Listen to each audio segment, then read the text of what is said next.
This conference will now be recorded.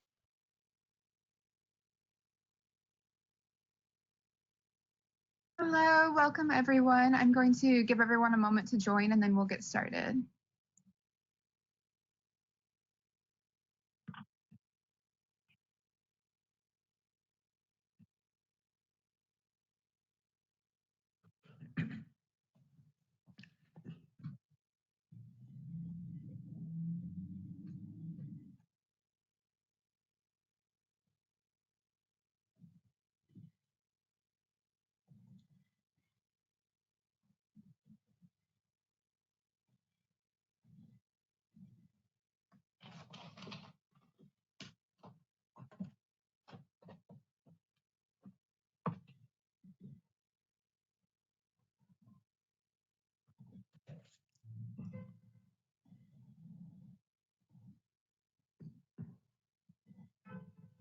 All right, good afternoon, everyone, and welcome to the Environmental Law Institute's webinar on Thwart Climate Change Now. My name is Madison Calhoun. I'm the Senior Manager of Educational Programs at the Environmental Law Institute. I want to thank you all for attending today. We so appreciate your time and engagement. Additionally, I want to thank our fantastic panelists who are here today and have prepared some content for all of you. Today's webinar will include presentations from the panelists, followed by a roundtable discussion with time at the end for an audience Q&A. Please don't wait to submit your questions, though. You can submit them as soon as you think of them by using GoTo's question box. Additionally, today's slides are available on ELI's website, along with links to the panelists' full biographies. I'll now turn things over to our wonderful moderator, Maxine. Maxine Joselow is a staff writer at the Washington Post, where she anchors the Climate 202, a daily newsletter about climate change policy and politics. She came to the Post from E&E News, where she spent nearly 5 years covering the intersection of climate change, transportation policy, and environmental law. Maxine's investigative reporting on car companies' early knowledge of climate change has been honored with the Dateline Award from the BC chapter of the Society of Professional Journalists. Maxine and everyone, thank you so much for being here today, and I will turn things over to you. Thanks so much for the kind introduction, Madison, and thanks so much to our panelists for all taking the time to be here today.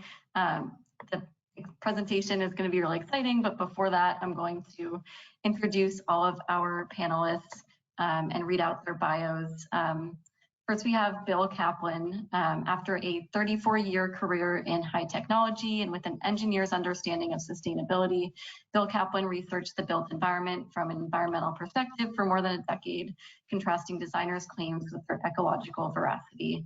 A sober look at our efforts to contain global warming inspired Bill to write Thwart Climate Change Now, Reducing Embodied Carbon Brick by Brick, published in 2021, his third book. Bill has a materials engineering degree from Cornell University and a Master's of Architecture degree from Pratt Institute Graduate School of Architecture. Our next panelist is Ken Berlin. He is the president and CEO of the Climate Reality Project, a 21st century communications and advocacy organization with the mission to catalyze a global solution to the climate crisis by making urgent action a necessity across every level of society.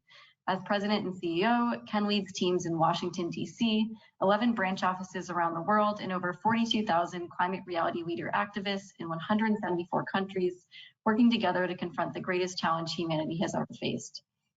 Prior to joining Climate Reality, Ken chaired the environmental and climate change practices at the globally renowned practice of Skadden, Arps, Slate, Meagher, and Flom LLP, and served as the executive vice president and general counsel for the Coalition for Green Capital. And of course, Ken is also the former chairman of the Environmental Law Institute.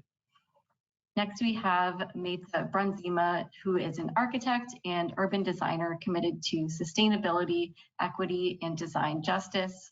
Meta practices architecture with the Collective for Community, Culture, and Environment, LLC, an all women-owned consultant and interdisciplinary professional network based in New York City. Meta is also a faculty member at Pratt Institute, where she teaches design, history, and theory. She also leads the Pratt Housing Consortium Decarbonization Working Group. And last but not least, we have Megan Lewis.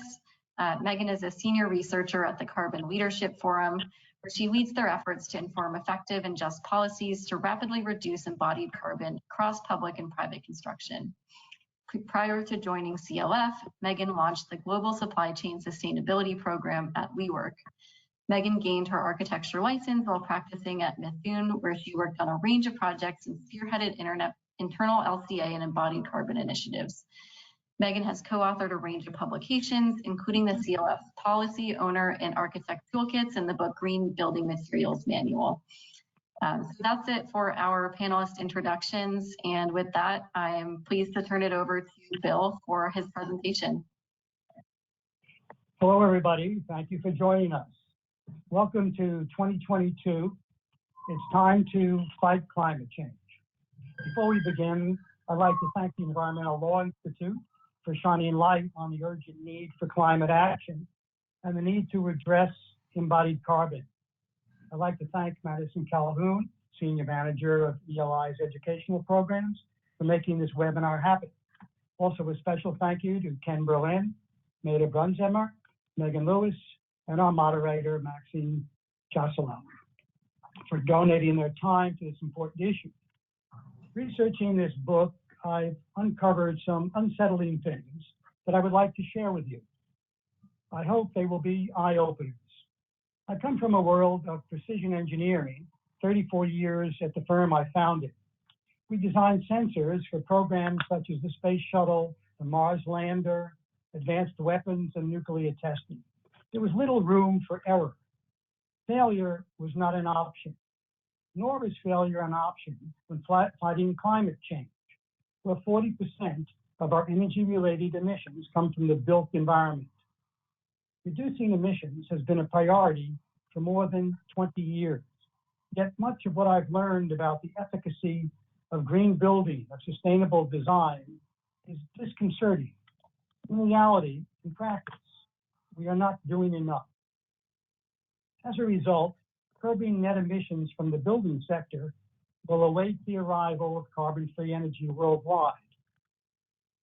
I don't want to sound like Chicken Little. The sky isn't falling yet, but it's time to look up. With global warming nearly a quarter degree from reaching the 1.5 degree Celsius targeted cap, let's hope we get there in time. But sadly, our pathways to net zero provide a myriad of opportunities for failure, while time is of the essence. Oh, there we go. The emphasis of Thwart Climate Change Now is on the now, meaning the 2020, 2 years of which have already passed. Why the 2020s? After all, some countries have pledged net zero as early as 2050, and there are multiple pathways to limit warming within 1.5 to 2 degrees. What's the rush? That depends on the answers to 2 questions. The first, how many more tons of carbon can we emit before the warming gets out of hand? Second, what is the status of decarbonization? If the answers are troublesome, what can we do about it? Let's cut to the chase and see where we stand. Let's look at 2 current reports, Climate Change 2021 from the IPCC and the Emissions Gap report from the UN. Construction accident victims in the Bronx many times really don't know how much money they could be awarded or how much money their case can settle for. For instance, a construction worker injured on the job is entitled to 1, workers' compensation benefits to pay for the medical bills, pay for his time out of work.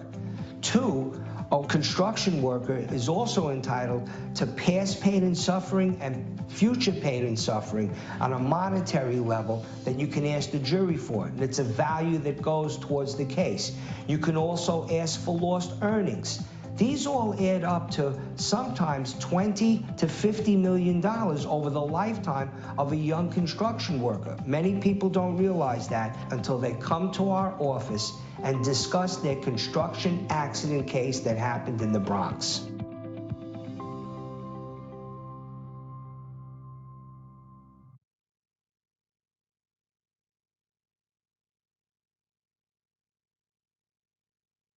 Hey there, Drew. I'm going to show you today how to make a traditional store-bought juice.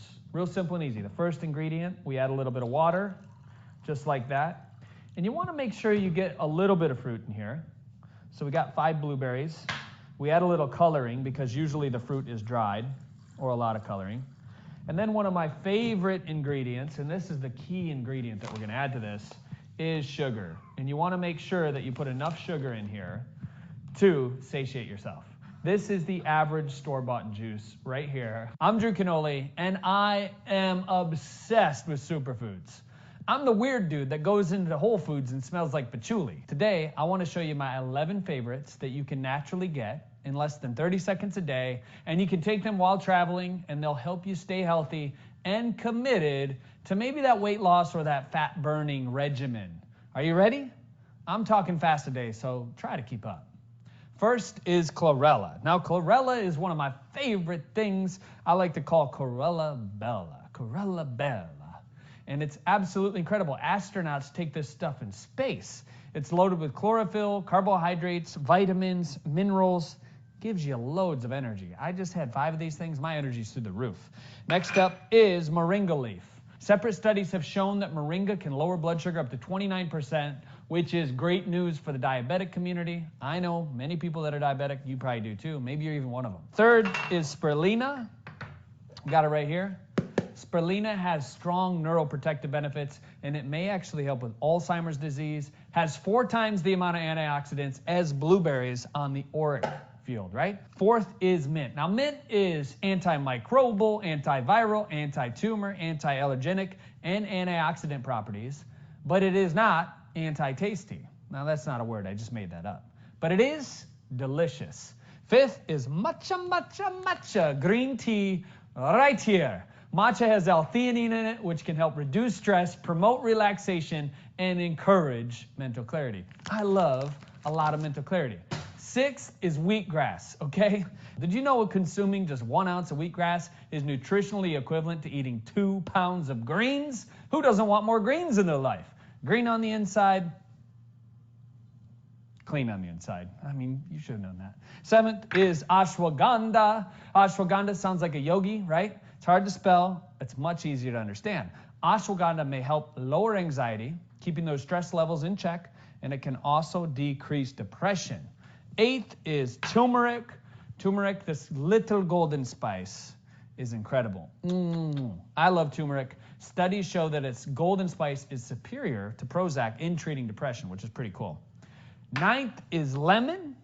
Lemon is one of the only citrus fruits on the planet that actually helps with phase 2 liver detoxification. 10th are beets. Much like the workout music, these beets boost stamina. A study showed that athletes who drank beetroot before working out could last 16% longer. Next up, monk fruit. Who needs sugar to spike up that insulin?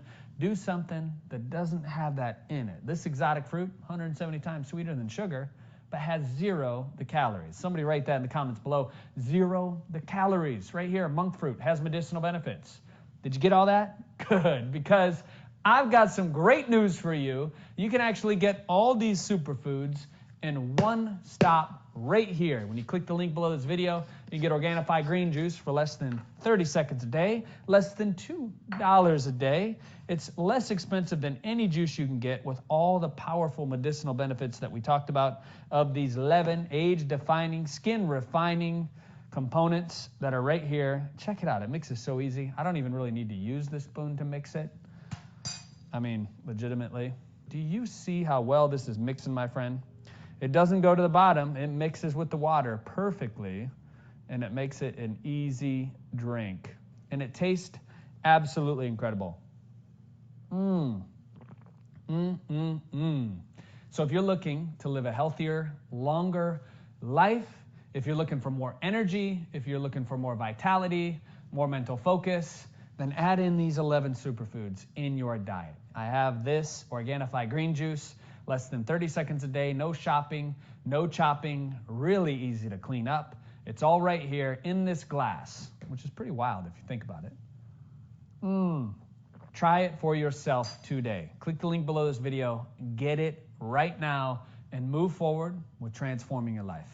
I'm Drew Cannoli. Cheers to you for a new decision, a new day, something that's going to be so powerful. You're going to look back a year from now, you're going to say, where was I without my Organifi green juice? Click below this video. I'm Drew Cannoli. Remember, we're in this together, and I'll see you soon.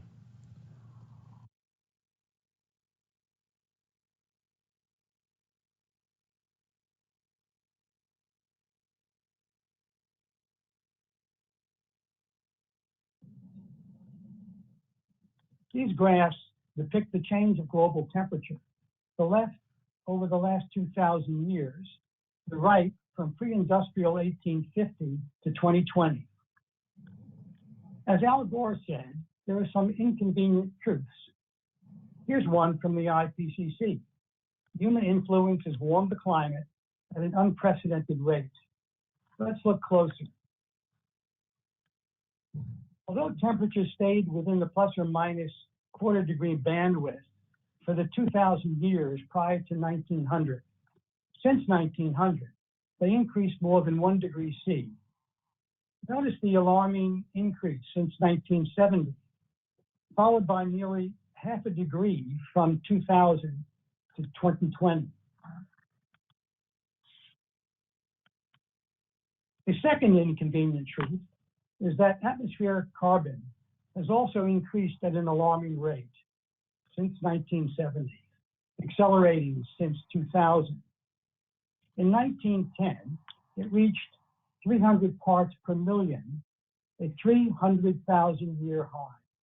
Over the next 50 years, 1910 to 1960, it increased only a mere 17 parts per million, 5.7%.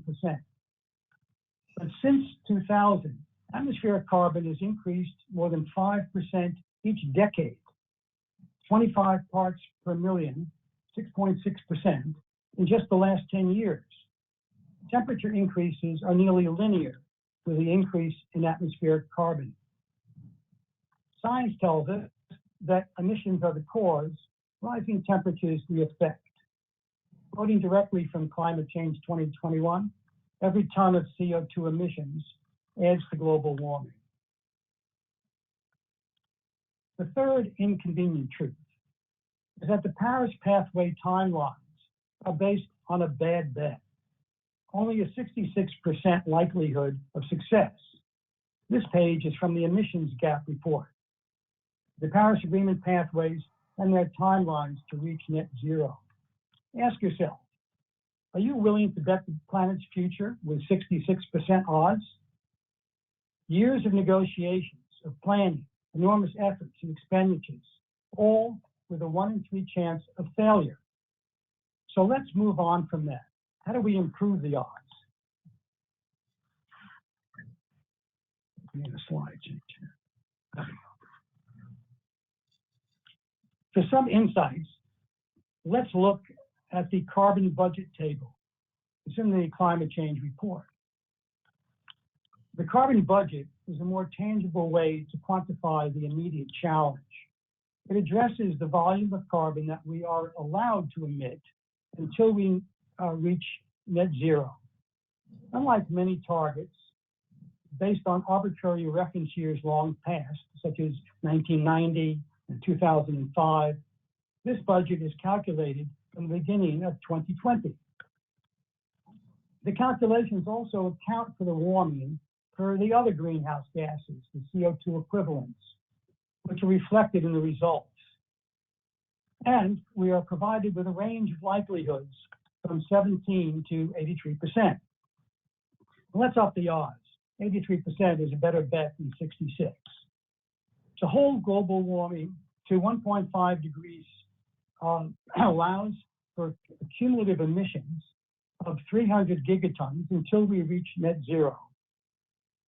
That's 300 billion metric tons from the beginning of 2020.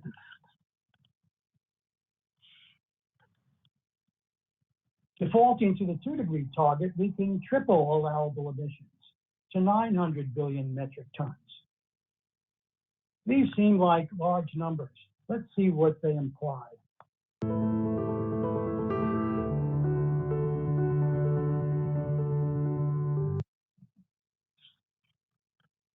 This is a graph of annual greenhouse gas emissions from 1970 through 2020. The red annotations are mine. Fossil CO2 emissions are the largest, bright purple. Methane and other greenhouse gases add to the total. Their warming per gigaton is actually greater than CO2, but they are emitted in lower volumes. And while CO2 can remain in the atmosphere for hundreds of years, Methane will dissipate in a decade or two. So let's look at CO2 alone, the basis for the carbon budget.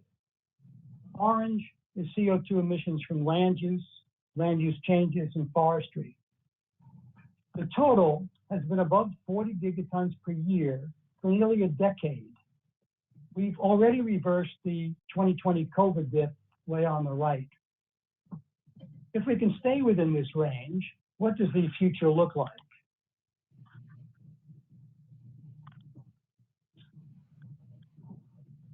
At 40 gigatons per year, we will exceed the remaining 300 gigaton carbon budget for 1.5 degrees in 2027, only 5 years from now. And with it, our 80% chance for success. Even our shot at 2 degrees does not look good. At 40 gigatons per year, we have only until 2042, while the world's largest emitters have targeted net zero at 2050, 60, and beyond. Our transition to net zero relies on carbon-free energy from renewables. Let's check their progress. Parsing reports on renewable energy can be head-spinning. They focus on growth, glowing pronouncements in the summaries, but sobering qualifiers in the details. Here are a few examples. Despite COVID-19, and these are from 2020, renewable energy set a record for new capacity.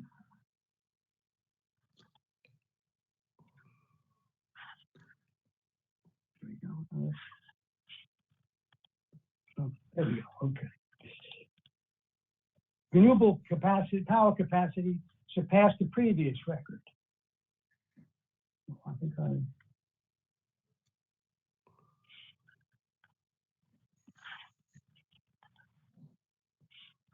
Solar had another record-breaking year. Wind power, another record breaker for new installations.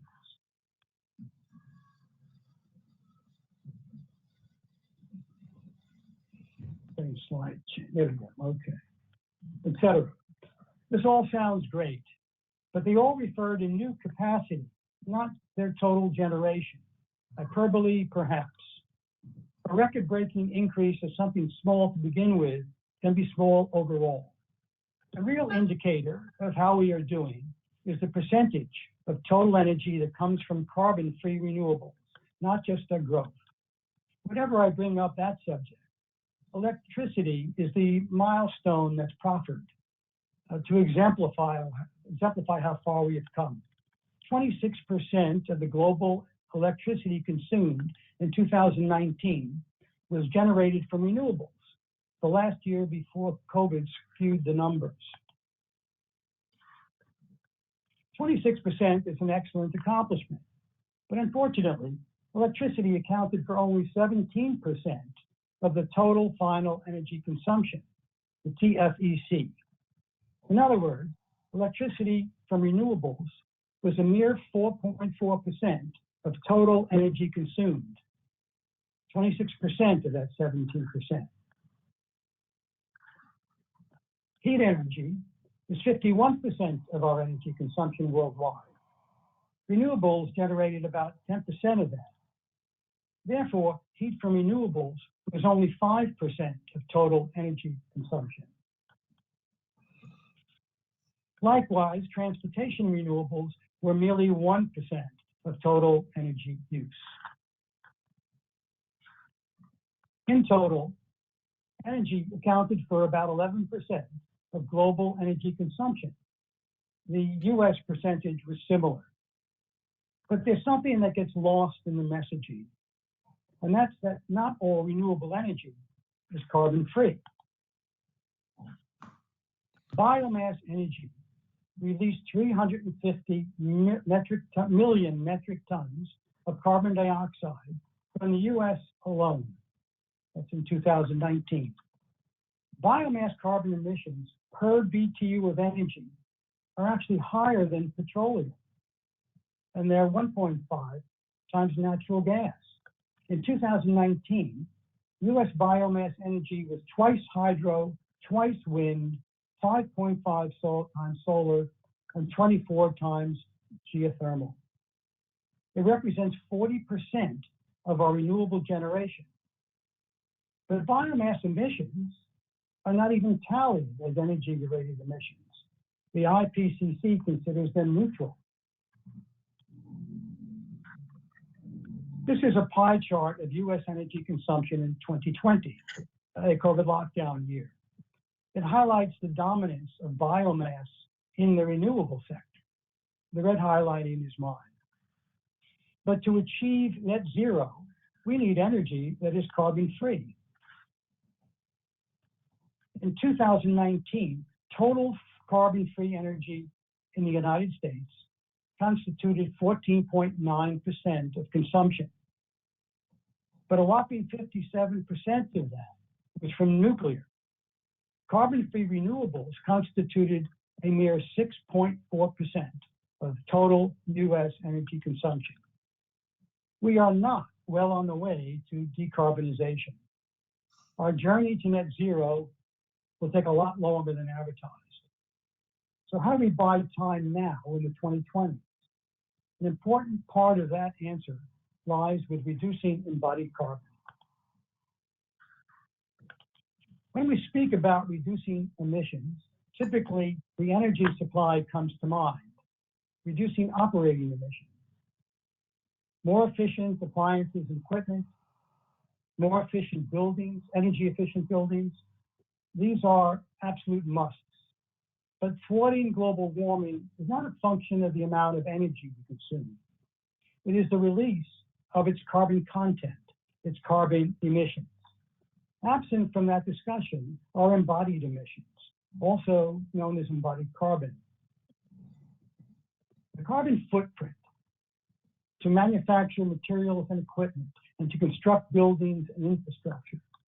Embodied emissions are released over the entire life cycle of a product or an assembly, from cradle to grave or to reuse. In their broadest definition, they include all carbon gases emitted during processing, manufacturing, and assembly from everything we produce, including agricultural products. This includes raw material extraction, transportation, installation, maintenance, and even eventual discard.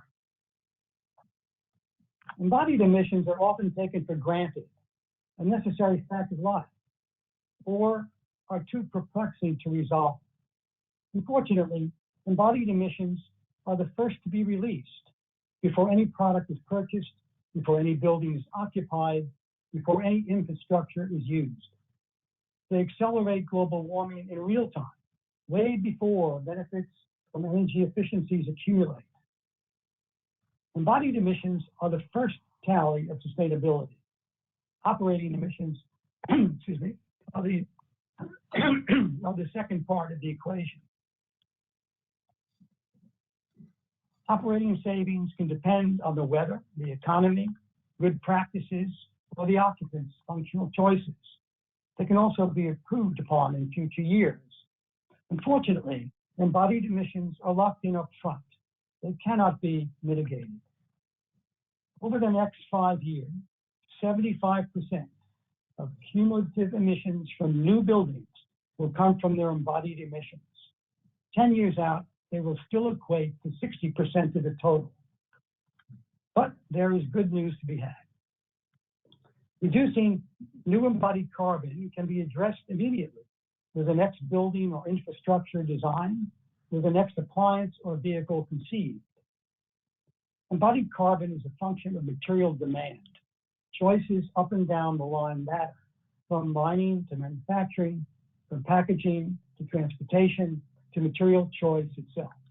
All these are key to reducing net carbon emissions within the 2020s. Designing more energy efficient buildings and renovations is essential, as is selecting more energy efficient appliances and building systems, more solar power, wind power, and electric vehicles are also a must. But we cannot continue to take their embodied carbon for granted. it can take a decade or more of operating gains to merely offset their upfront embodied emissions. They must be factored in framing every policy and incentive. So what's in the way?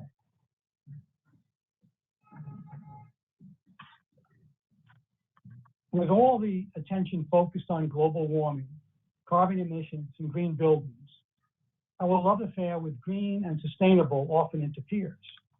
They have become little more than labels.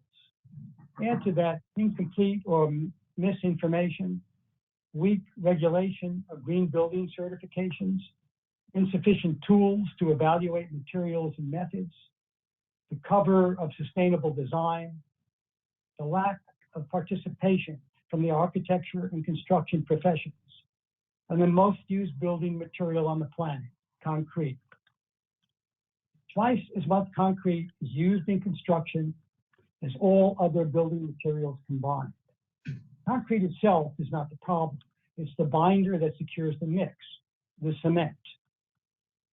More than 4 billion metric tons were produced in 2020, spewing 2 billion metric tons of CO2 to the atmosphere. Half of cement's emissions are a chemical byproduct from breaking down limestone at 1400 degrees Celsius, a reaction that releases CO2. But here's the worst part. Only 40% of those emissions result from burning fossil fuels. Only those emissions can be eliminated by fuel source decarbonization, less than half of cement's emissions. Cement concrete is also used to fabricate a large array of products, not just construction, from ornamental flower pots, garden sculptures and furniture, to building ornamentation, roof tiles, facade panels, and institutional interiors. Concrete is an architecture style in itself, even for buildings touted as sustainably designed. Cement manufacturing, one building material alone, is responsible for 7 to 8% of the world's energy-related emissions. Now, that is not a secret. Yet even within the industry, misleading claims and about products and materials are abundant, even about the use of concrete and therefore cement. Over the last 3 years, as this book was emerging, claims that easily mislead, such as this full-page ad, became more prominent in print and on the internet. This ad ran in the 2020 issue of Architect, the journal of the American Institute of Architects. The issue featured an article on decarbonization, so this was very appropriate. The ad was placed by Build with Strength, the coalition of the National Ready Mixed Concrete Association. Per the ad, the coalition consists of civic organizations, fire safety professionals, architects, engineers, and industry experts. The ad states that Build with Strength is committed to enacting more sustainable building standards. The headline reads, "What building material absorbs carbon for the entire lifespan of the building? Concrete is the answer." True. Exposed concrete surfaces do absorb carbon dioxide slowly over time, as do some rocks and even soil. But the decades required for meaningful absorption nowhere near compensate the enormous emissions spewed daily by cement manufacturing. No, concrete is not the answer to stave off carbon emissions, though someone reading this AIA journal advertisement might be influenced to believe so. This is the Thomas P. Murphy Design Studio at the University of Miami School of Architecture, completed in 2018. The Architects newspaper reported the design was meant to be a teaching tool to inspire future architects, to showcase the basics of modern design, construction, and sustainability. This is a LEED certified building. LEED certification conveys an aura of sustainable design. Green building certification programs, such as LEED and UK's BREEAM, have changed the face of the green building movement. both in the public's view and in architects' understanding of what can be achieved. LEED, an acronym for Leadership in Energy and Environmental Design, was developed by the U.S. Green Building Council. By late 2021, nearly 24 billion square feet of commercial, residential, and government projects were LEED registered and certified. More than 100,000 projects in 182 countries and territories. UK's BREEAM certified more than 500,000 buildings, with 2 million more projects registered for certification. The United States General Service Administration, GSA, requires a LEED Gold rating as the minimum requirement for new construction or substantial renovation of GSA-owned facilities. Does any of this require a net low carbon design, one that addresses its own carbon footprint? No. To be fair, the design of this building addresses the sun's position during the hottest months, with a 25-foot roof extension to shade the glass facade. The overhang curves down at the southern corner, a wink towards sustainable design. It is true that the mass of concrete helps to maintain interior temperatures under a hot sun, and the building's large high-tech glass windows provide plenty of natural light while reflecting the sun's heat. Perhaps these features help it become LEED certified. Nonetheless, these sustainable characteristics do not justify the building's unnecessary contributions to global warming, carbon emissions from the excessive use of concrete emitted in bulk before the first student entered. The 25-foot overhang in Florida's climate may well be a valid sustainability appendage, but not when constructed from concrete. One can question the use of concrete for the entire roof and some of the walls as well. This is not unique to the University of Miami School of Architecture. Many architecture schools, as well as institutions and commercial and residential benches around the world, are styled with a concrete aesthetic. But please note, a green building certification, not even if gold or platinum, guarantees a low carbon footprint or even low overall emissions. To quote a fellow of the American Institute of Architects, referring to his firm's LEED Platinum building, an AIA Top 10 Green Projects winner. My own aha moment on this front was when my firm calculated all the embodied carbon emitted. It's a very efficient project and has performed better than expected. But when we ran all the numbers, we found that construction still emitted 1,000 tons of carbon, roughly the same as 10 years of operating emissions. This is a building on William Street in New York City's financial district, completed in 2020, a 66-story, 800-foot tall residential tower with a curtain wall facade. The entire building is clad with hand-cast concrete panels. To my knowledge, the building is not LEED certified, and the building makes no specific claim of sustainability. Nonetheless, according to their website, the architects strive to create an environmentally responsible future, and they practice sustainable architecture. The fact that concrete is a component of this building is not the issue. Rather, it's the overabundance. This massive use of concrete has emitted significant embodied emissions. Just for an aesthetic statement, this is gratuitous carbon. An abundance of concrete should be neither a teaching tool nor a design aesthetic to emulate. There are many low carbon means to effectuate a design statement. That's what architects are trained to envision and to execute. Nonetheless, with all this misleading headlines, marketing misinformation, a reliance on the veracity of green building certifications, on green appendages like solar panels and green roofs, even trained professionals can be easily confused. And worst of all, they lack the tools to evaluate carbon content in a timely manner and to evaluate construction methodologies as well. Perhaps that's why only a small percentage of architecture firms in 2020 took part in the AIA's 2030 Commitment Program, a program established in 2009. The 2030 Commitment encourages architects, engineers, and design professionals to take robust action to achieve a carbon neutral built environment by 2030. But only 782 out of 19,000 AIA member-owned firms were signatories in 2020.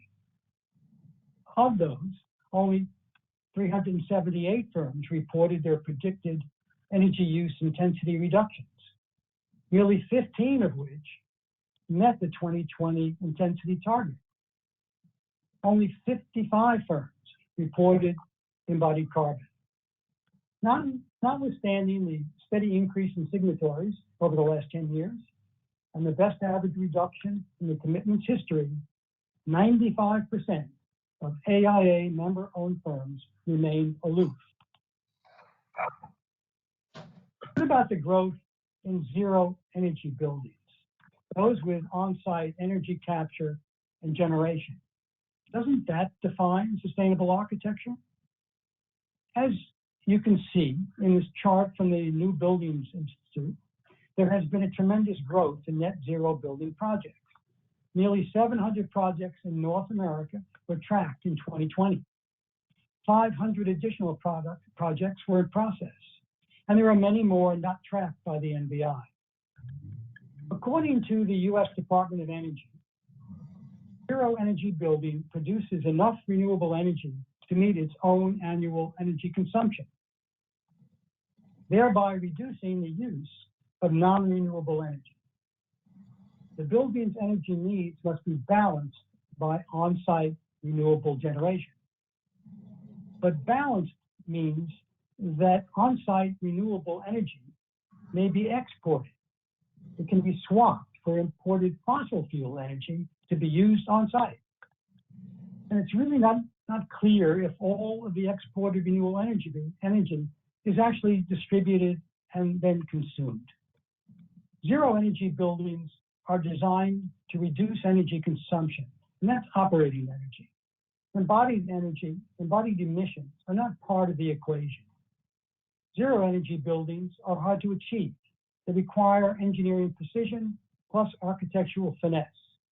But success often depends on energy efficient occupant behavior. Their overall value to curb emissions, while often beneficial, can be overstated. A zero energy building can rely on excessive insulation, triple pane windows, and other carbon intensive materials to minimize the thermal losses.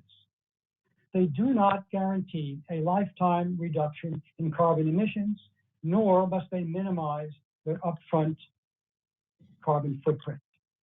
Which brings us back to the main point of this webinar. Now, the remainder of the 2020s. We are not decarbonizing the world's energy supply fast enough. We are not accumulating gains from energy efficient buildings and appliances fast enough. We emit more emissions from new manufacturing and construction than we will save from their operating efficiencies in their first 10 years of use. Architects and designers lack the tools to compare material alternatives in a timely manner. There is little policy, legislation, or even common sense activity to reduce embodied carbon, while we continue to release embodied emissions at an unprecedented rate, exacerbating global warming in real time. A good portion of these emissions can be reduced commencing this year, 2022, just by curbing material excess. Reducing the annual use of cement by just 15% will immediately eliminate more than 300 million metric tons of CO2 per year, approximately 1 gigaton every 3 years, Think about that. And that's just for one material. Many more gigatons can be eliminated through material choice. Reducing the buildup of embodied emissions at this moment is essential. We must consider the next 10 years as a special carve-out, an exception, our temporary vaccine against climate change. This requires us to take action over the next 5 years. That means weighing embodied carbon impact in policy incentives and providing local building legislation to cap it. That means activating architects and engineers to participate now. They are the ones who detail buildings and construction, who provide clients their options to choose from. That means providing the tools to compute embodied carbon, especially carbon footprint labeling. It also means educating consumers whose purchases impact the supply chain and its replenishment. There are examples and specific actions described in my book. Unfortunately, I don't have the time here to present them. So I will hand the mic to Maxine and the panel with the following challenge. How do we activate embodied carbon action from 2022 to 2027? Thank you for listening. Thanks so much, Bill, for the really illuminating presentation. I think that was really a fantastic presentation and gives us a lot to talk about among all of these great panelists. So there was one audience question that came in for Bill during the presentation. I'm going to hold off on that just for a moment, just because I want to get to our great panelists. And I want to start with you, Ken, for the first question. And this is a question that Bill and I had talked about ahead of time, asking you, Ken. And the Climate Reality Project, which you lead, has trained more than 42,000 activists around the world to press for climate action and clean energy. Can that model of grassroots activism work to reduce embodied carbon within the next 5 years from 2022 to 2027, not just by influencing policies related to buildings and construction, but influencing consumer behavior as well? Well, thank you, Maxine, and thank you, Bill, for the very, very interesting presentation. Let me just start off by talking about the steps that I would take in trying to figure out how to develop a campaign, within Climate Reality Project or within the entire environmental community to really address this issue. And the first step on that is to really figure out, what role can the government play through incentives and legislation or building codes, or through regulations, through legislation of building codes that really enable progress to be made on addressing embodied carbon. So, in other words, how do we go about this? What are we looking for to support in this grassroots campaign? Once you decide on that, you've got to draft the provisions, obviously, either legislation, local building codes, whatever you're working on. And then you have to decide how you go about getting them passed. If it's legislation, for example, at local, state, or federal level, do you draft specific legislation on this? Do you draft standalone legislation, or do you attach it to other legislation as you go forward? I'll discuss that in a minute. And what's your best approach? Do we want to look at it from Climate Reality, the Environmental Community Project, on the federal level, the state, or the local level? For example, you theoretically on the federal level could pass regulations relating to cement, or legislation relating to cement. You may need legislation before you can do regulation. So again, what's our approach to this? What's the most efficient approach, and how well do you want to do it? If you're going on a legislative route, we'd have to find sponsors, in the federal government, in the House of Representatives or the Senate. In the state government, we'd have to find local supporters, and even at a local level, you need to find people, your representatives, who are working on this issue and care about it. So again, it's a process first of developing what you're doing, figuring out what you're saying, and then you've got to figure out how to make it attractive so that you can, in fact, develop some sort of grassroots campaign, or in our case, we can get our members involved and when I say our members, our trained leaders. We train leaders in either 3-day in-person trainings or 9-day virtual trainings. We do lots of follow-up when we do that. But how do we get them interested in this issue? And when it comes to grassroots campaigns or working with members, there are really 3 different ways to do this. And let me just describe each one briefly. The first one, of course, is you can do general grassroots work. We can go out to our members and say, we want you to back measures that directly affect embodied carbon. Or we could do it indirectly, saying we want you to back measures that reduce greenhouse gas emissions by regulating cement, and and doing it on a broader basis. The question is, can we come up with a compelling message that gets people interested in this process? It's difficult. There are a lot of different competing factors in getting grassroots campaigns going. There are lots of other issues out there. The more obscure and technical the issue is, the harder it is. Talking about embodied carbon, for example, would be pretty complicated for people to understand because it's indirect. It's an indirect issue. So again, maybe better off going broader on something like cement, but that's another issue. So the first thing is, do you do general grassroots work? The second option you have in getting this through, and we would, for example, have a reasonable share of members of trained leaders who understand this and could do it, but between the entire environmental community, there may be more. Do you go and try and do a campaign that involves as many people who know about this issue and care about this issue as possible?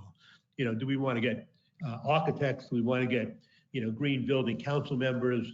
Do we want to get the groups that the other speakers here represent involved in this? And then you organize and get individuals or groups of individuals to meet with their representatives to talk about this issue and get them to support the issue going forward. The other option you have is to do legislation and attach it to a broader piece of legislation. For example, if you want to regulate cement, you may not have a bill regulating cement. You may have something that you draft as a portion of a bill to regulate cement, and for example, push it into something like energy efficiency legislation as part of it. I haven't really thought it through enough to know if that's the right way, but you want to attach it to something else that's easier for people to understand and get involved in that. And so it becomes an issue where you now say to in our case, we say to our members, we generally lobby through chapters, although we do it through individuals broadly, although we do it through individuals who might be able to influence legislation. Do you say to them, we want you to back this bill and it's got 3 critical provisions, one of which are the embodied carbon provisions or the cement provision, however you put it. So you've got the option of either doing this directly, you have the option of doing it through influencers and people who know the legislation and know the issues, or you have the option of doing it by attaching to a piece of legislation where there needs to be less general understanding of this, and you combine a bunch of issues to make them more attractive to your members to work on. That's sort of the general way I would look at it. Generally in our organization, we concentrate a lot more on trying to get things through at the government level, through legislation or regulation or building codes, whatever the issue is, not trying to go to consumers directly. There are just too many consumers out there. There are 300 million Americans, and we have, we've got 42,000 climate realities. Our mailing list covers 1.2 million people, and we have lots of other supporters aside from our leaders. But still, that's a tiny fraction of people out there. And, we could encourage people to do that. If we got involved in this issue, we could encourage people to do something, whatever it is here, that would be helpful. But we would regard that as less important than going after, major effort through, again, legislation, regulation, building codes, whatever's appropriate here. So with that, I'll stop. I hope that's helpful. And thank you. Thanks, Ken, for the very comprehensive answer. And I wanted to make sure I got to the other 2 panelists you haven't heard from yet. So Meta, this question is directed at you, and it's about local law 97 in New York City, which I'm sure many of you are familiar with, passed in 2019, limits operating emissions for large buildings constructed as of 2024. Given this focus that Bill wants us to have, and rightly so, on reducing embodied carbon from now to 2027 over the next 5 years. Do you think that law can be expanded to include embodied emissions? And because it becomes effective within 5 years of its passage, can we achieve a timeline to limit embodied emissions in the 2020s? Well, first of all, thank you for inviting me, and thank you, Bill, for a wonderful book and a wonderful presentation. So based on Bill's findings, we definitely should include embodied carbon into the local law 97 equation, which it is currently missing in the local law 97. And I do hope that, you know, embodied carbon will become part of the larger discussion. I'm not a policy expert, but I do know that either the building code could be amended, special legislation could be enacted, and incentives could be provided, you know, to help building professionals look at embodied carbon in a more, you know, targeted way. I do like Controller Brad Lander's idea of using pension fund money to create climate loans. I like Governor Bill Murphy of New Jersey's idea of, actually it's a bill to essentially provide tax incentives for using lower carbon concrete. So we're already sort of a little bit on the way. But before we talk about, get into the debate about what kinds of policies we would want, you know, to sort of ameliorate local law 97, let's talk about the big picture. For those of you who are not totally familiar with local law 97,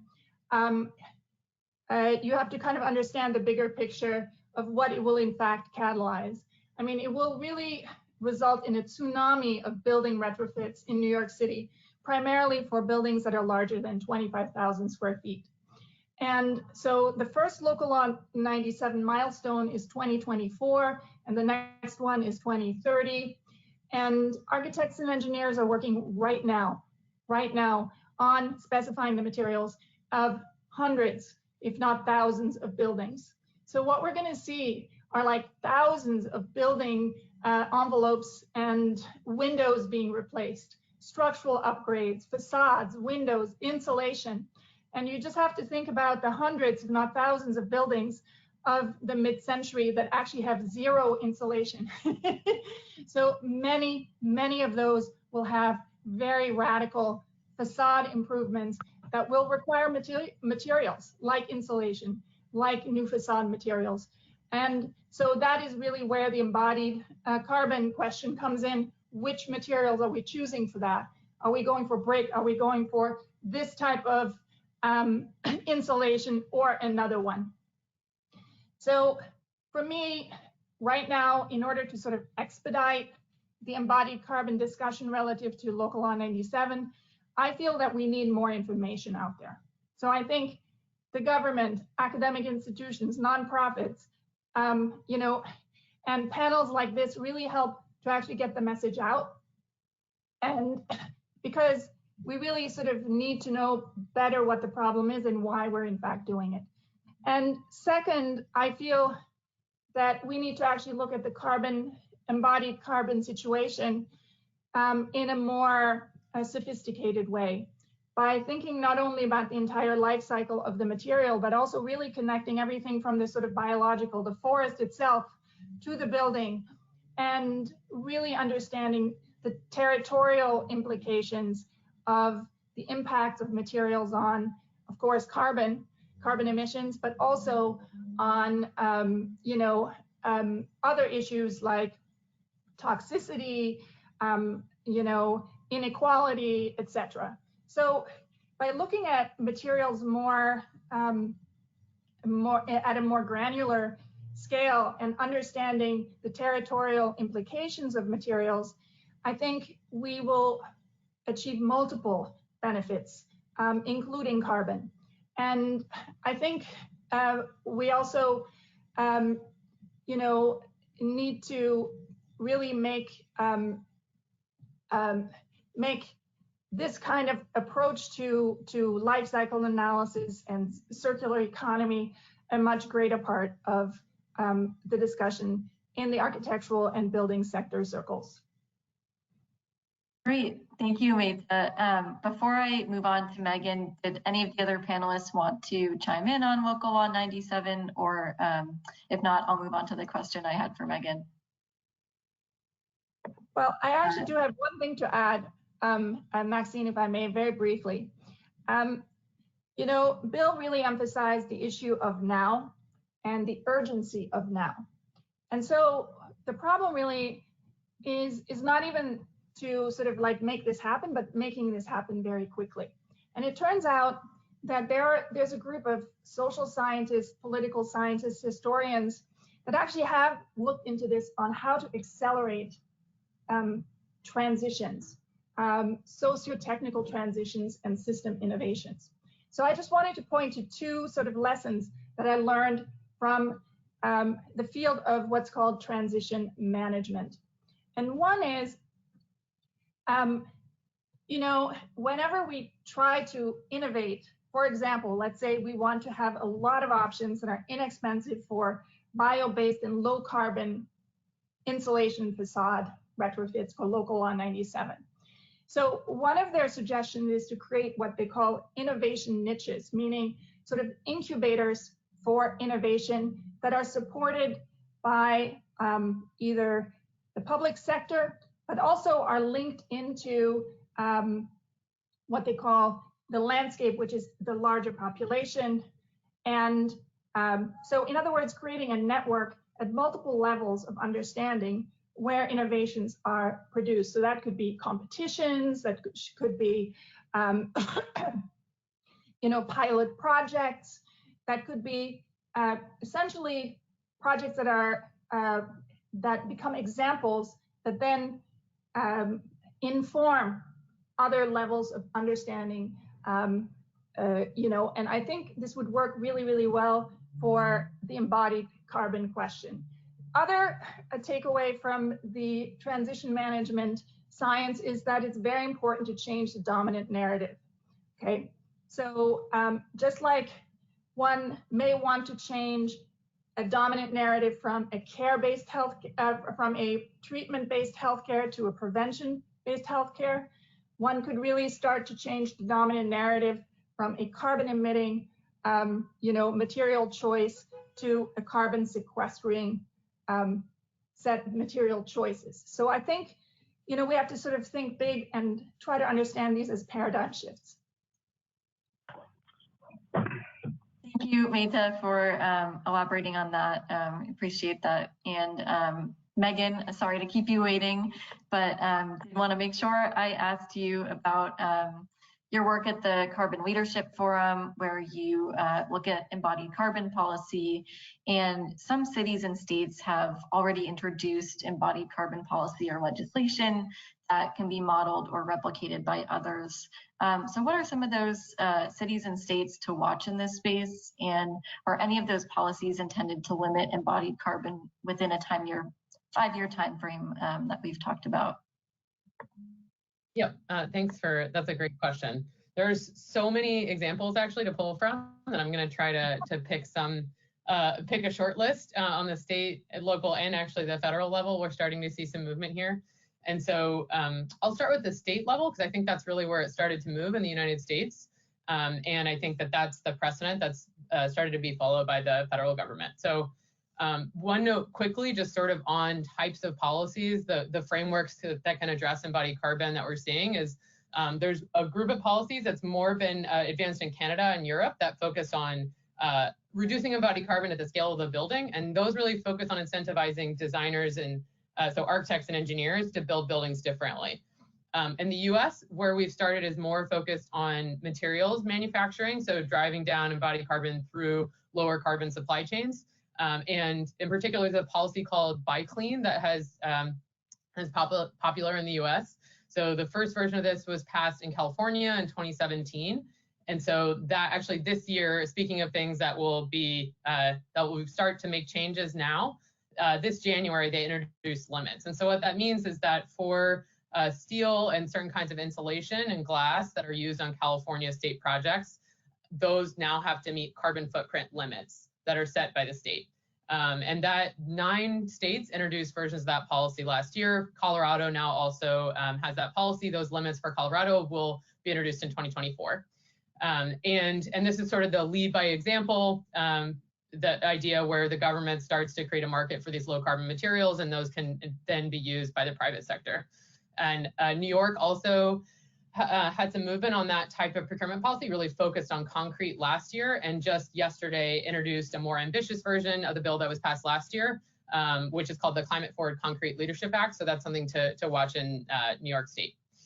And at the local level, a couple examples I'll give are, so the city of Portland has been a leader on embodied carbon policy. They have a low carbon concrete policy that, again, focuses on city projects. So it's important to note that not only buildings have high embodied carbon footprints, but also the next time you go on a walk, look at everything around you, the sidewalks, the sewers beneath you, everything is made with these carbon intensive materials. And so one of the things they've done that's really interesting is focus more on those sort of infrastructure, and they have some pilot projects on that and how they can drive down that carbon, and they'll also be setting limits for their city projects this year. Marin County is the first precedent in the US, which is just north of San Francisco, for what building code could look like. And the New Building Institute actually also just published a lot of model language for what embodied carbon, how embodied carbon could be integrated into building code. And that sets submit limits and also has some performance-based requirements for driving down embodied carbon, focused again on concrete. And then last couple things I'll mention. So we're starting to see embodied carbon in a lot of city green building incentive programs. Those have a really broad set of, those really look different in every city, but it's one place that I encourage people to look if they're wondering if their city's thinking about embodied carbon.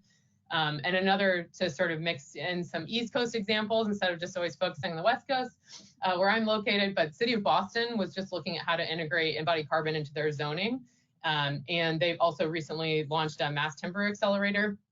And I think we might end up talking about mass timber later in this panel, but focusing more on the education. So not as much, we don't know exactly what the impact could be in the next 5 years. But as I think many of the other panelists mentioned, this is a really tricky issue to get people engaged with. And so education is a really big part of it. And that's part of what that program is focused on. Great. Thank you so much, Megan. And thanks for wrapping up the East Coast perspective into this, since I'm from just outside of Boston and was glad to hear you mention Boston too. We are getting some audience questions in the chat. Just a reminder, you can type audience questions in the chat and I will read them out as we get them. And the first one we got while Bill was speaking, actually, so I'm overdue for asking this one, was a clarifying question about your presentation, Bill. And this person was surprised that when you do, he said, were the numbers regarding biomass emissions compared to other energy sources on an LCA or life cycle assessment basis. And this person was surprised that the LCA biomass is more than a wind turbine or a solar panel, and wanted you to explain more. Okay, well, I think there are two different subjects here. First of all, the data, was computed from the monthly energy reports for the U.S. And so there are two things that I was trying to point out. Okay, one was that if you look at the energy consumption, or the BTU consumption of energy for each of the sources, and you then look at in that same given year the emissions coming from those sources, the surprising thing was, although perhaps it really shouldn't be surprising, is that per heat energy or BTU energy, when using biomass fuels, it's actually, there are more emissions than you get from burning oil, and a lot more from burning natural gas. So here, in this transition, we talk about using biofuels as one of them, but in fact, you would be better off with natural gas than biofuels. Now, when I talked about that it was twice hydro, et cetera, what I'm talking about there is that if you go back to the chart of how much energy is generated or consumed, from where hydro is the source, or solar is the source, et cetera, out of the renewable batch. If you find out, what you discover is that biomass is actually generating the biggest share of all of the renewable energies. And so the generation from biofuel is twice the generation, from hydroelectric. And I don't have the chart in front of me, but that's what those numbers were. So I mean, we're really fooling ourselves, when we talk about, how well are we doing with renewable energy. Now, if you want to make a statement, as IPCC did in 2006, that biofuels are neutral, well, then there's nothing to talk about. But I think the consensus now is that that's absolutely ridiculous. I mean, first of all, when you grow trees, it takes a long time to grow them, and then they, in fact, are sequestering carbon. But now when you take a tree and cut it down, and in fact, even just turning them into pellets, to burn, that takes energy. So that's part of the embodied carbon in the pellets. But then when you burn the wood pellets, which are called, I think, modern renewables, actually. The old-fashioned biomass is you take the log and throw it into your stove. But so when you burn the pellets, the emissions are going right back in the air. And so it's going to take an awful long time to replace, to suck the carbon out of the air to grow new trees. But even, when you talk about, let's say ethanol or, from corn or other products, the agricultural industry itself is generating a lot of emissions. It's tilling the land, releases carbon dioxide by tilling the soil, and then the power required for the tractors and on, and creating the fertilizers that are used, that whole industry. That is also releasing carbon.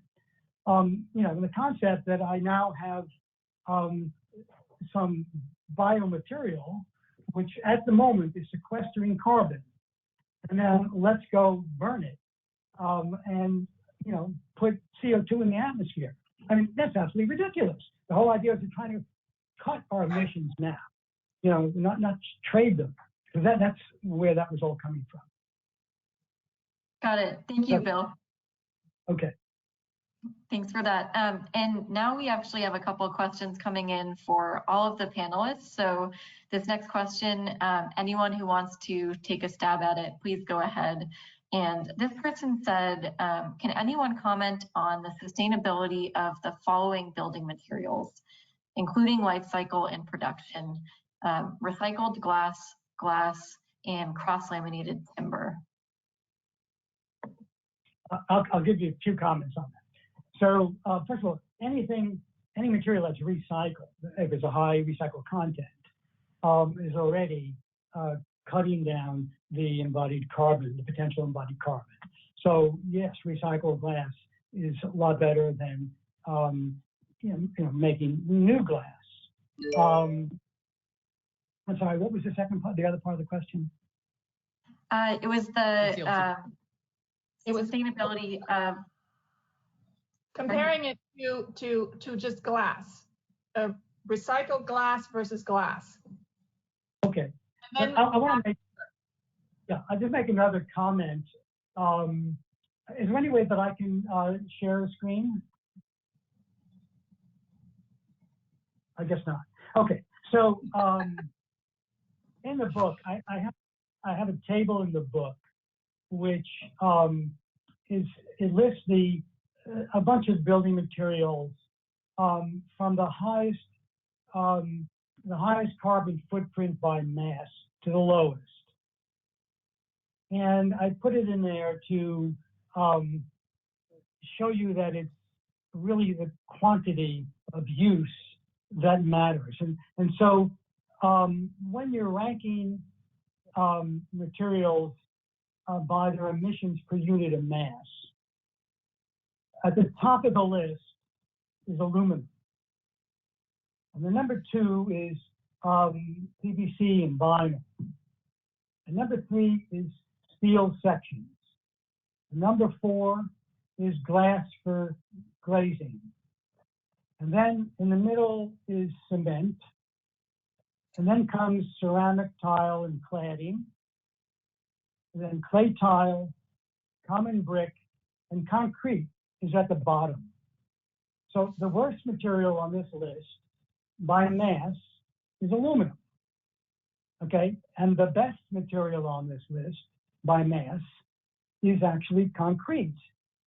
Okay, but that's by mass. It's now a question of how much of these materials do you use? And so when you now look at how they're used in construction, you can almost flip this upside down, because the worst is going to be concrete. And, you know, I mean, you use a lot more concrete, you know, as a structurally for the building than you do steel. But steel is a lot worse, you know, per kilogram of mass in emissions than the concrete is. So it's the same thing. So aluminum, which is the worst, a lot of energy goes into making aluminum, but we tend to use aluminum, you know, in thin sections. You know, it's not a structural material. And so even, you know, you take PVC, which I think a lot of us, you know, have always said, well, this is horrible, you know, it's a petroleum product.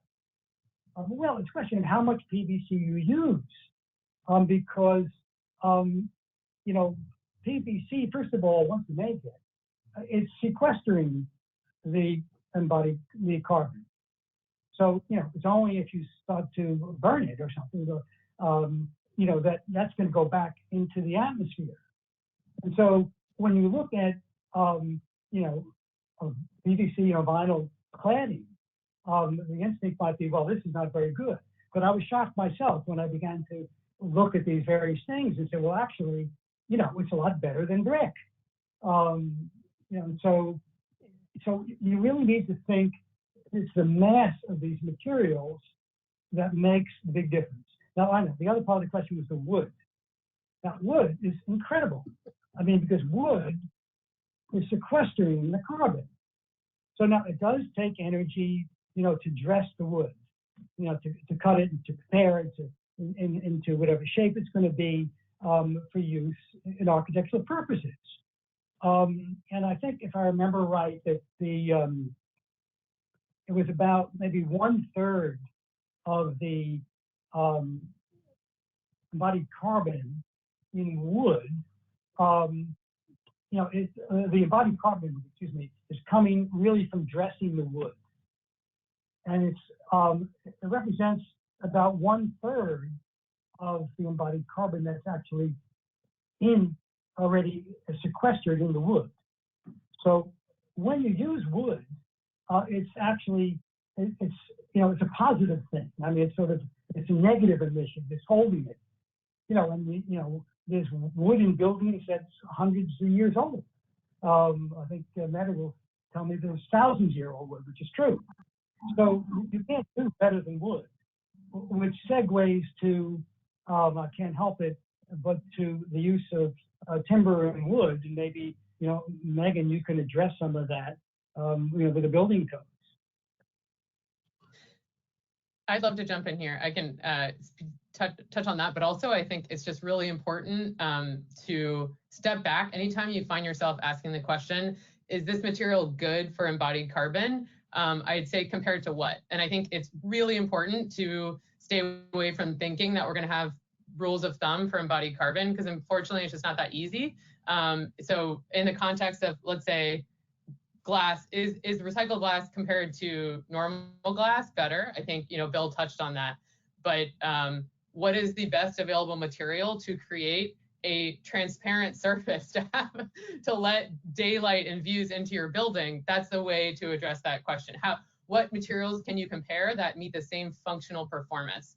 And I think there's a lot of tools that are available now for architects that they can already integrate into their design process to think about these problems in that way, rather than thinking about them in the way that I see a lot of people approach them similar to thinking about health and toxicity questions, which is more of, it feels more of a yes, no. It's, is this toxic or is this not toxic? And I don't want this near my body. Versus embodied carbon is more thinking about a building having a carbon budget, sort of like what Bill was touching on earlier, where I want there to be as little carbon in this embodied in this building as possible. And what are the choices that I have to make that happen? And so, you know, we're not going to start, we can't just say concrete is bad, so therefore we're going to get rid of all concrete. We still need bridges, we still need roads. There are lots of things where we still need to use these materials, but that doesn't mean we can't use the best available version of those materials at the same time that we're coming up with technologies to either sequester carbon or remove carbon that we can't just remove from the process on its own. But I think so on mass timber, you know, Bill brought up the building code. So we're seeing a lot of movement, and Meta could speak to this as well. But I think one of the things that's been really interesting to watch in terms of mass timber is just how this is an example of a material that is a solution for reducing embodied carbon, but it's also a new material that people have to figure. Architects had to learn how to detail buildings differently. Contractors have to figure out how to construct buildings differently. There's new code changes that need to happen. And for all that, to overcome those barriers to using in buildings required architects to be really excited about using mass timber. It's a beautiful material. People want to use it. And that's why they're willing to go the extra step to say, I'm going to show up to code committee meetings, with most people are not super excited to show up for, to advocate for this to be able to be built in my city.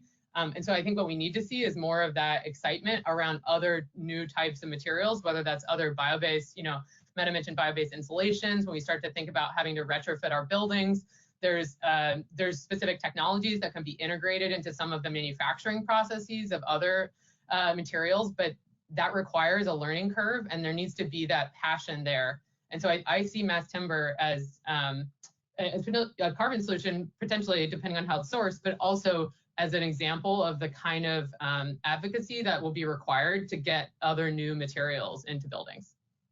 Right. What I'd like to add is we have to be a little bit careful with mass timber to think of it as a sort of something that is just a substitution, because every forest is different, and the Canadian forest that produces, you know, cross-laminated timber is very different from, let's say, you know, the American Northeast forests, which have smaller trees and so forth, and don't lend themselves necessarily to the same kind of panelized system. So what I would urge is that, you know, to look at mass timber and timber itself as something good, but also to really look at the local condition and how, you know, the choice of a particular material can in fact impact forest and even forest production upstate or in other places of the state or the country. Great. And a really fun question just came in for Megan. Megan, if you could create your dream ideal carbon reduction policy package with the highest efficacy by 2030, which key policies would you include?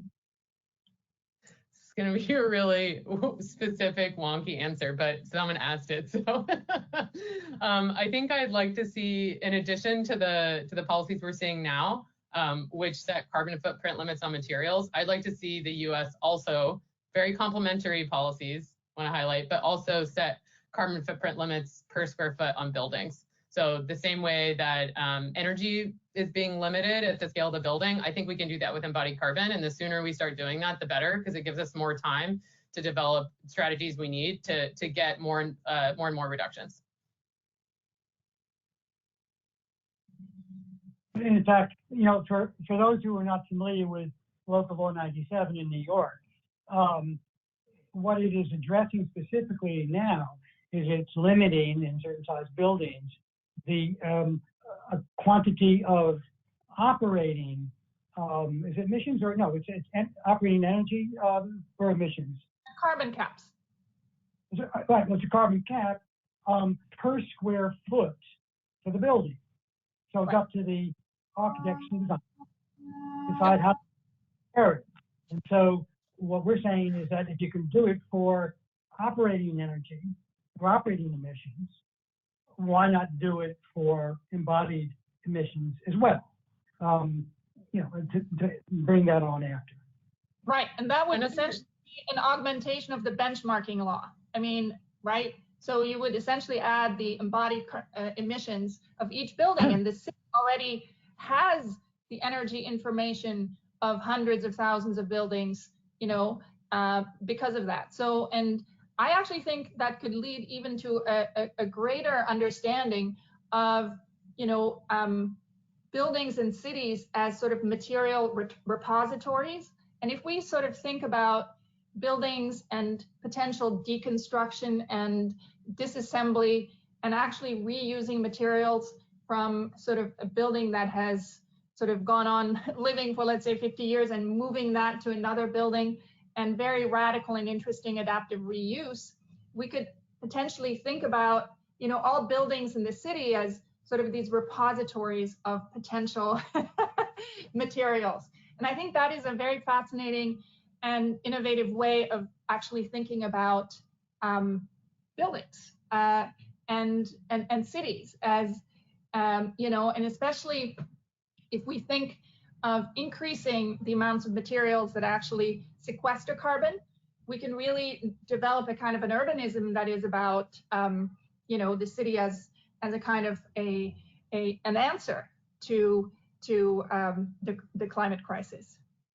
I'd like to focus on, that's actually one of the, I was just going to say that's one of the policies I meant to highlight earlier, is that Portland also has a deconstruction policy where they're doing that. They're starting to see buildings as material banks, and it's a great way to be extending the life of materials. You never have to have those manufacturing processes that create emissions.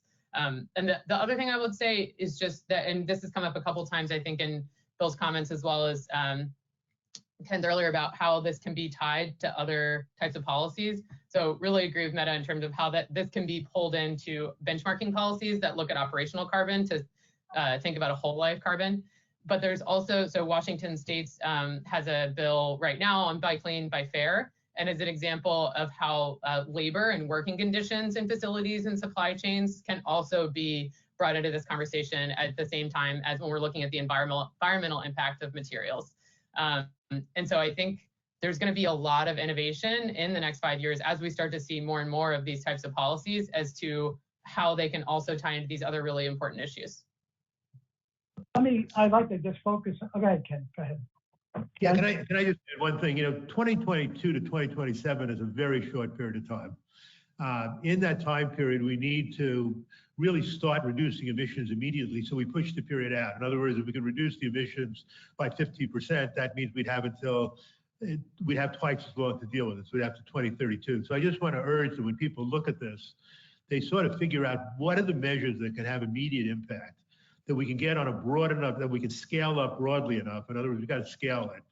And there are thousands of jurisdictions, local jurisdictions in 50 states and federal government. And what can we do that scales this up very, very quickly? And then if we can start reducing the emissions, then we can start bringing all the other things in as time goes on. We can bring all the other steps that have to be taken on this. So it's just a question. I just want to point out the priority in figuring out what can be scaled and be effective in a very short period of time.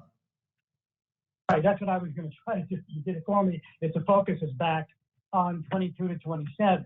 And there's one key and missing element here, which we have not discussed. And nothing's going to happen unless we fix it. And that's the tools for architects, engineers, and designers to use to figure out how much, before you build a building, not after.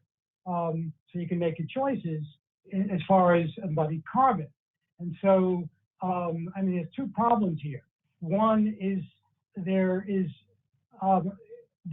no real depository of information that's sufficient for architects to use to figure out, how much embodied carbon will be in this building they want to construct, because a lot of it is done by mass. It's how many kilograms of emissions per kilogram of material.